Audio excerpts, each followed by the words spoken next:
جمال الوجود بذكر الإله، وتصفو الحياة بنور هدى. جمال الوجود بذكر الإله، وتصفو الحياة بنور هدى. وتطلب نفس له طاعة، ويبلغ سعد إلى منتهى.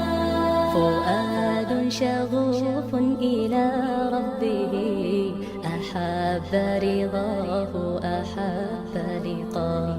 يظل يجيء إلى ربوة قرار، ويسمو وذا